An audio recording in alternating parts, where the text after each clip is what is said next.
নিরামিষের দিনে কিংবা বাড়িতে কোনো পুজো পাঠ থাকলে কিংবা এমনি কোনো দিনও লুচির সাথে পরিবেশন, সে ভোগ হিসাবেই হোক আর এমনি খাওয়া হিসাবেই হোক, যেটা সবার আগে মাথায় আসে সুন্দর করে একটা নিরামিষ আলুর দম। আর সেই আলুর দম যদি এইরকম হয় তাহলে কিন্তু আপনি পুজোর ভোগেও দিতে পারেন এবং নিজেরা তো খেতে পারেন। ভক্ত এবং ভগবান দুইজনেই কিন্তু খুব খুশি। আর এটা এতটাই সুস্বাদু হয় যে একবার খেলে আপনার দীর্ঘদিন মুখে লেগে থাকবে। এটা রুটি, লুচি, পোলাও, রাইসের সাথেও এটা পরিবেশন করতে পারেন। তাহলে চলুন, আশা করি ভিডিওটা আপনাদের ভীষণ ভালো লাগবে। দেখে নেওয়া যাক আজকে আলুর দমে কি কি লাগছে। আলুর দম যেহেতু আলু তো লাগছে, এখানে 500 গ্রাম যখন মিডিয়াম সাইজের আলু নিয়েছি। সবকটা কিন্তু একই মাপে নেওয়ার চেষ্টা করেছি আমি। আর আলুগুলো থেকে দুখণ্ড করেছি। আর আলুগুলো কিন্তু খোসা ছাড়াইনি। কোয়ান্টিটি সেখানে আপনারা বেশি বা কম সেখানে করতে পারেন। আর প্রত্যেকটা আলু কিন্তু আমি এক মাপে নেওয়ার চেষ্টা করেছি। আশা করি আপনারাও নেওয়ার চেষ্টা করবেন। এবার আলুটাকে সেদ্ধ করে নেব। ইন্ডাকশন প্রেসারে বসিয়ে দেবো। গ্যাসটা জ্বালিয়ে এবার বসিয়ে দিলাম প্রেসারটা। আর আজকে লুচি খাওয়ার উদ্দেশ্য, বাইরে মুষলধারে বৃষ্টি হচ্ছে, মেয়ের বায়না সে সকালে লুচি খাবে। এবার এদিকে আলুটা সেদ্ধ হয়ে গেছে। এবার এক এক করে আলুগুলো সব খোসা ছাড়িয়ে নেব।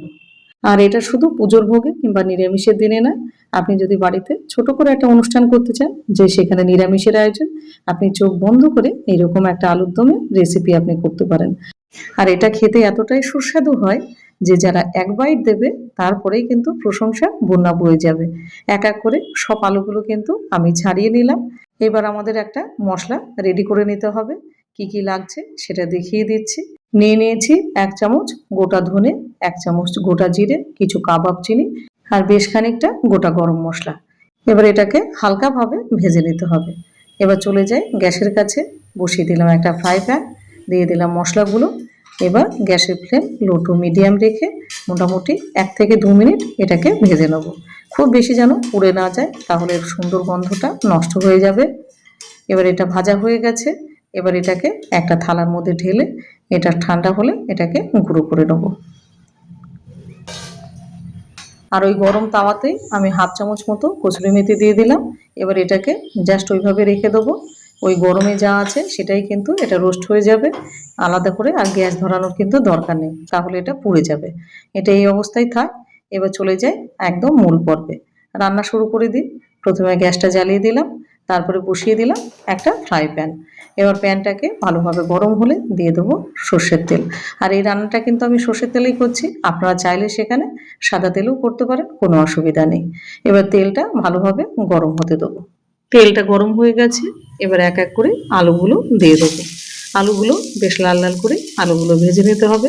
আর সেদ্ধ করা আলু যেহেতু, ভাজতে বেশি সময় লাগবে না। বাইরে মুষলধারে বৃষ্টি পড়ছিল। সকালবেলায় উঠে মেয়ে বলল, মা গো আজকে এত বৃষ্টি পড়ছে, একটু সেই সাদা সাদা করে একটু আলুর দম একটুখানি করো না। আর এই আলুর দমটা অনেকদিনই করা হয়নি, ভাবলাম আজকে যখন বানাচ্ছি। আর সামনেই আসছে বিপত্তারিণী পুজো এবং শ্রাবণ মাস, অনেকেই আছে নিরামিষ খান কিংবা বাড়িতে পুজো পাঠ করেন। আশা করি আপনাদের ভীষণ কাজে লাগবে। এরকম এত সুন্দর একটা নিরামিষ আলুর দম আপনাদের সাথে শেয়ার করলাম। এবার আলুটাকে বেশ উল্টে পাল্টে লাল করে ভেজে নেব। এটা ভাজতে থাক, ততক্ষণে একটা মশলা বানিয়ে নেব। নিয়ে নিলাম একটা মিক্সিং জার, তাতে নিয়ে নিলাম খানিকটা আদা, আর নিয়ে নিলাম 4খানা কাঁচা লঙ্কা। লঙ্কাগুলো খুব ঝাল, ওই জন্য আমি 4টেই নিলাম। নিয়ে নিলাম একটা টমেটো মিডিয়াম সাইজের। এবার এটাকে পেস্ট করে নিলাম। আর এদিকে আলুটাও খুব সুন্দরভাবে ভাজা হয়ে গেছে, বেশ লাল লাল করে ভেজে নিলাম। এবার আলুগুলোকে একটা থালার মধ্যে এক এক করে তুলে নেব। আর কারা কারা এরকম সাদা আলুর দম খেতে ভালোবাসেন সেটা অবশ্যই কমেন্ট সেকশনে জানাবেন। ওটা তোলা হয়ে গেলে ওই তেলে দিয়ে দেবো 1 চামচ ঘি। এবার ঘিটা মেল্ট হলে দিয়ে দেবো কিছু ফোড়ন, একটা তেজপাতা, একটা শুকনো লঙ্কা, একটা দারচিনি এবং একটা ছোট এলাচ এবং 4 থেকে 5টা লং। এবার ফোড়নটাকে ভালো করে ভেজে নেবো যতক্ষণ না একটা সুন্দর গন্ধ বেরোচ্ছে। এবার ফোড়নটা ভাজা হয়ে গেলে এবার যে মশলাটা করলাম সেটা দিয়ে দেবো। এবার মশলাটা দেওয়ার পরে গ্যাসের ফ্লেম লো টু মিডিয়াম করে এবার মশলাটাকে ভালো করে কষাতে হবে। নিরামিষের দিনে কিংবা বাড়িতে কোনো পুজো পাঠ হলে কিংবা ভোগের খিচুড়ির সাথেই হোক, প্রথমেই আসে সুন্দর করে একটা আলুর দম, তারপরে কিন্তু পনির আসে। আর আলুর দম তো আপনারা অনেকেই অনেকভাবে বানিয়েছেন এবং খেয়েছেন, আর আপনারাও খুব ভালো আলুর দম বানাতে পারেন। তবে এইভাবে একবার অবশ্যই ট্রাই করবেন। আর বানানোর পরে বাসন্তী রান্নাঘরের কথা কিন্তু আপনাদের মনে রাখতেই হবে, কেননা এটা এতটাই খেতে ভালো হয়। মশলাটা খানিকটা কষানোর পরে দিয়ে দেবো 1 চামচ মতো লবণ। আর লবণটা একটু হিসাব করে দেবেন, যেহেতু তরকারিতে বেশি তো ঝোল হবে না, ওই জন্য লবণ প্রয়োজনে দুবারে দেবেন, তবু ঠিক আছে। লবণ যেন কোনোভাবে বেশি না হয়ে যায়। এবার লবণ দিয়ে এটাকে কষাতে থাকবো, ততক্ষণে আমরা আর একটা মশলা বানিয়ে নেব। নিয়ে নিলাম মিক্সিং জার, আর তাতে দিয়ে দেবো 4 থেকে 5টা কাজু, আর দিয়ে দেবো 1.5 চামচ মতো চারমগজ। চারমগজটা কিন্তু দিতেই হবে। আর তার সাথে দিয়ে দেবো 2 চামচ পোস্ত। পোস্ত সেখানে আপনারা এর চাইতে একটু বেশিও দিতে পারেন, আবার একটু কমও দিতে পারেন। আর দিয়ে দেবো 2 চামচ মতো টক দই, আর দেবো 2 চামচ মতো গুঁড়ো দুধ। আপনার ঘরে যেটা আছে সেটাই ব্যবহার করবেন, কোনো সমস্যা নেই। এবার গুঁড়ো দুধ দেওয়ার পরে এবার দইয়ের বাটিটা ধুয়ে একটুখানি জল দিয়ে দেবো। এবার এটাকে একটা ফাইন পেস্ট বানিয়ে নেব। পেস্ট বানানো হয়ে গেছে, আর এদিকে মশলাটাও খুব সুন্দরভাবে কষে গেছে, তেলটা ছেড়ে দিয়েছে। এইবার এই যে মশলাটা বেটে রাখলাম, এবার এই মশলাটা দিয়ে দেবো। আর যেহেতু কাজু আছে, এই মশলাটা নিচে লেগে যাওয়ার সম্ভাবনা আছে, ওই জন্য অবশ্যই কিন্তু একটু জল দিয়ে দিতে হবে। আর মশলার বাটিটা ধুয়ে আমি জলটা দেব। আর কাজু থাকলেই কিন্তু একটু জল বেশি করে দেবেন, না হলে নিচে লেগে যাবে। আর গ্যাসের ফ্লেম লো টু মিডিয়াম করে রেখেছি। এবার এটাকে ভালো করে কষিয়ে নেব। আর খেয়াল রাখতে হবে মশলাটা যেন কোনোভাবে নিচে না লেগে যায়। এবার ভালোভাবে কষাতে থাকবো মোটামুটি 2 থেকে 3 মিনিট। আর আজকে আমার ভিডিওটা আপনি কোন গ্রামে কিংবা কোন শহর থেকে দেখছেন সেটা জানালে আমি খুব খুশি হব।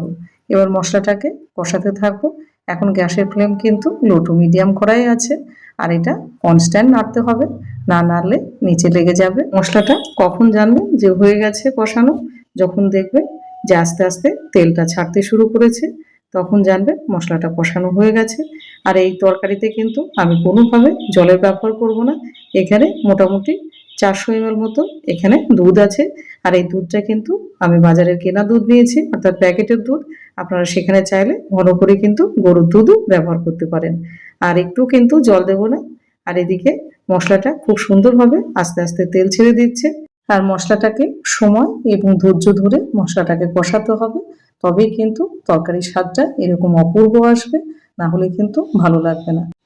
এবার মশলাটা যখন এইরকমভাবে কষানো হয়ে যাবে, তখন এবার ভেজে রাখা আলুগুলো দিয়ে দেবো। এবার আলুগুলো দিয়ে মোটামুটি 1 থেকে 2 মিনিট আর একটু ভালো করে কষিয়ে নেব, কারণ মশলার সাথে আলুটা খানিকক্ষণ কষিয়ে নিলে কিন্তু তরকারির স্বাদটা আরও ভালো আসে। আর গ্যাসের ফ্লেম কিন্তু এখন লো করে দিয়েছি, কেননা মশলাটা না হলে নিচে লেগে যাবে, খেতে কিন্তু কোনোভাবেই ভালো লাগবে না তখন। মিনিট 2 মতো আলুটাকে কষিয়ে নিলাম। এবার আলুটা সুন্দরভাবে মশলার সাথে কষে গেছে। এইবার দুধটা দিয়ে দেবো। আমি এক্সট্রিমলি সরি, দুধটা দেওয়ার সময় ক্যামেরাটা অন করতে ভুলে গেছি, আমি ক্ষমা চাইছি তার জন্য। এবার কিন্তু দুধটা আমি পুরোপুরি দিয়ে দিয়েছি। আর কোনোভাবে কিন্তু এই তরকারিতে জলের ব্যবহার করব না, টোটালি রান্না হবে দুধ দিয়ে। এবার গ্যাসের ফ্লেম আর একটুখানি বাড়িয়ে দেবো, লো টু মিডিয়াম হাই করে রাখবো। এবার ভালোভাবে নাড়াচাড়া দিয়ে দুধের সাথে মশলাটা খুব সুন্দরভাবে মিশিয়ে নিতে হবে। যেহেতু নিরামিষ তরকারি, একটুখানি মিষ্টি দিলে খেতে ভালো লাগে। এটা টোটালি অপশনাল, আপনারা চাইলে দেবেন, না চাইলে না দেবেন। দিয়ে দিলাম মোটামুটি 1 চামচ মতো চিনি। এবার চিনিটা দেওয়ার পরে ভালো করে চিনিটাকে একটুখানি মিশিয়ে নেব। এবার এটাকে ফুটতে দেবো। এবার এটাকে 5 থেকে 6 মিনিটের জন্য এটাকে ঢাকা দিয়ে দেবো। 6 মিনিট পর ফিরে আসলাম। তরকারিটা কিন্তু ফুটে গেছে। আর গ্যাসের ফ্লেম এখন লো করে দেবো, কেননা ঝোলটা অনেকটা ঘন হয়ে গেছে। অনেকেই আছে যে নিরামিষ ভেবে নাক সিটকান, নিরামিষ খেতে গেলে কিন্তু খরচ আছে প্রচুর। আমি বলবো এইভাবে একবার আলুর দম করে দিতে, একদম সে কিন্তু লুচি কিংবা রাইস দিলে খাওয়া থামাতেই পারবে না, এতটাই কিন্তু সুস্বাদু হয় খেতে এটা। এবার ঝোলটা খানিকক্ষণ গাঢ় হয়ে গেলে দিয়ে দেবো উপর থেকে ড্রাই রোস্ট করা কসুরি মেথি, যেটা করে রাখলাম, ওটা খানিকটা গুঁড়ো করে নিয়েছি, এবার দিয়ে দিলাম। এবার কসুরি মেথিটা ভালো করে তরকারির সাথে মিশিয়ে নেব, একটুখানি নাড়াচাড়া দিয়ে নেবো। আর আমি আবারও বলছি গ্যাসের ফ্লেম কিন্তু এখন লো করা আছে। এবার এটা ভালো করে নাড়াচাড়া দিয়ে এবার আমাদের একটা ছোট্ট কাজ আছে, হাফখানা ক্যাপসিকাম আমি নিয়ে নিয়েছি, যেহেতু বড় ছিল ক্যাপসিকামটা ওই জন্য হাফটা নিয়েছি। আর নিয়েছি একটা মিডিয়াম সাইজের টমেটো। এবার তরকারির কড়াইটা ওইদিকে সরিয়ে রাখলাম, এবার বসিয়ে দিলাম আর একটা ফ্রাই প্যান। এবার এটা গরম হলে দিয়ে দেবো 1 চামচ বাটার। এবার বাটারটা ভালো মতো মেল্ট হলে এবার দিয়ে দেবো টমেটো এবং ক্যাপসিকামটা। আর এখানে আমি কিন্তু হাফটা ক্যাপসিকাম এবং একটা ছোট সাইজের টমেটো নিয়েছি, মিডিয়াম সাইজের আর কি। আলুর দমের কোয়ান্টিটি বেশি হলে কিন্তু তখন আপনাদের এই পরিমাণটা বেশি করে নিতে হবে। এবার বাটারটা ভালো মতো মেল্ট হয়ে গেছে, এবার দিয়ে দেবো ওগুলোকে। প্রথমে ক্যাপসিকামটা দিলাম, এবার দিয়ে দেবো টমেটোটা। আর গ্যাসের ফ্লেম লো টু মিডিয়াম করে মোটামুটি এটা 1 থেকে 2 মিনিট মতো কিন্তু ভাজবো। ভাজা বলতে এখানে সতে করে নেবো। এটা কোনোভাবে কিন্তু ওভার কুক কিংবা বেশি ভাজা যেন কোনোভাবে না হয়ে যায়। এটা রেডি হয়ে গেছে, এর বেশি কিন্তু আমরা কোনোভাবে আর ভাজবো না। এবার ক্যাপসিকাম এবং টমেটোটাকে আলুর দমের মধ্যে দিয়ে দেবো। আর আলুর দমটা কিন্তু ওই পাশে গ্যাসটা অফই আছে, না হলে ঝোলটা আরও ঘন হয়ে যেত। এবার কড়াইটা এদিকে দিয়ে এবার ভাজাটা এর মধ্যে দিয়ে দেবো। আর গ্যাসের ফ্লেম কিন্তু লো করেই রেখেছি। এবার এটাকে ভালো মতো মিশিয়ে নেব। আহা, দেখেই মনে হচ্ছে মন প্রাণ জুড়িয়ে যাচ্ছে। আর এই তরকারির গন্ধে সারা ঘর এবং হেসেল মম করছে। এত সুন্দর একটা গন্ধ বেরিয়েছে। নিরামিষ তরকারি যারা পছন্দ করেন তারা কিন্তু আঙুল ছিটে ফুটে এটা খাবেন। তরকারি রান্না করলে শুধু হয় না, তার সাথে ভালোবাসা এবং যত্ন দুটোই কিন্তু দরকার হয়। তারপরে ভালো সুস্বাদু তরকারি হয়ে যায়। এবার এটা ভালো করে মেশানো হয়ে গেছে। এবারে প্রথমে যে মশলাটা আমি গুঁড়ো করে রেখেছিলাম, এবার সেই মশলা 1 চামচ ভরে দিয়ে দেবো।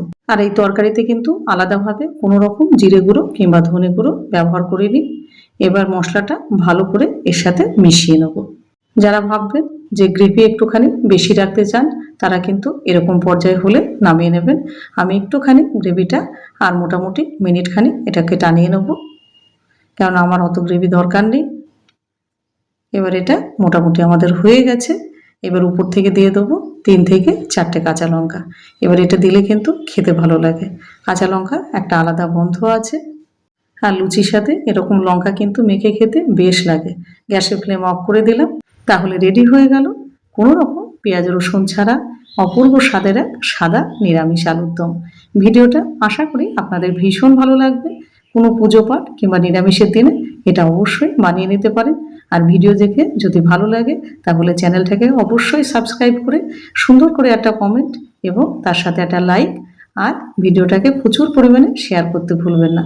আর আপনার যা দিয়ে মন চায় তাই দিয়ে আপনি এটা কিন্তু পরিবেশন করতে পারেন। আর আজকে আমি এটা পরিবেশন করব এরকম ফুলকো ফুলকো লুচি আর তার সাথে এরকম সাদা আলুর দম।